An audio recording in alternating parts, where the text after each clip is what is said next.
Hello students, welcome to Law Excellence IAS Academy, wherein we will deal some of the important prelims related questions from today's Hindu newspaper. Let us look into the first question. The longest border between any two countries in the world is between option A, Canada and USA, option B, Chile, Argentina, option C, China, India, option D, Kazakhstan and Russian Federation. Before going to answer this question, the context for this question is related to, we all know recently Trump has elected for next president of United States of America, and he also threatened to impose strict rules with neighboring countries, particularly Mexico and Canada, in the context of to prevent illegal migration. So in this context, this question is important in respect to the geography of entire northern America. This question is asked in the recent prelims as well. So the border between Canada and USA is the world's largest border. So the answer is A. Now coming to the second question. Consider the following statements. Statement 1. Coal is the second largest source of energy in India. Statement 2. In recent times, India achieved self-sufficiency in coal production. Third statement. High ash content is observed in Indian coal. Fourth, coal imports declined due to tightening of government's coal import policy. How many of the above statements are correct? Here, coal is the largest source of energy in India. Not the second largest, but it is the first largest source of energy in India. It is around 55%. So statement 1 is wrong.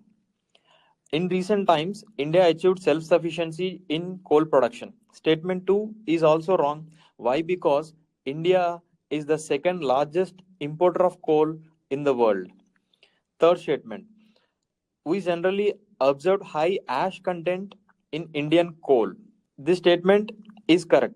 This is one of the major reasons for India depend on imports. Fourth statement, coal imports declined due to tightening of government's coal import policy.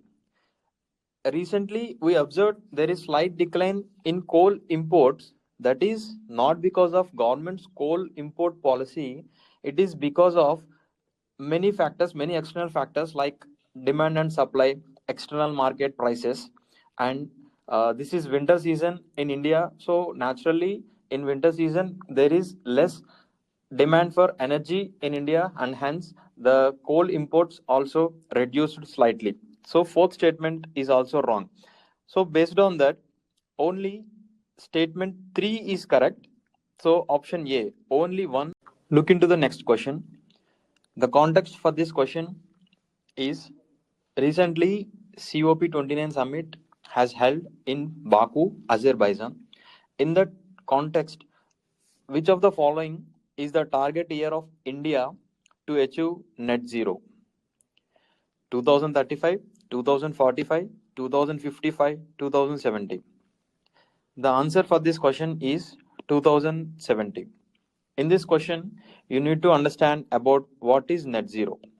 Net zero is nothing but non-production of carbon emissions. But net zero implies the amount of carbon which we produced is to be eliminated from the atmosphere. That is, if you produce X amount of carbon in the atmosphere, you are able to sequester that carbon, that X amount of carbon from the atmosphere. That is the meaning of net zero. So India has set a target of net zero for the year 2070. Now look into the next question, which is previous year's prelims question. The total fertility rate in an economy is defined as option A, the number of children born per 1,000 people in the population in a year. Option B, the number of children born to a couple in their lifetime in a given population. Option C, the birth rate minus death rate. Option D, the average number of live births a woman would have by the end of her childbearing age. For this question, the answer is D. The context for this question is recently many countries in Asia, for example, China, or in European countries, and in India, some southern states, witnessing declining in population. The main reason for declining in population is the reduction of TFR, total fertility rate. The total fertility rate, in order to stable the population, the total fertility rate is 2.1.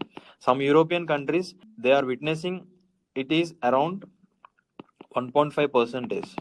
So in this context, this question is important. Please make the definition of total fertility rate.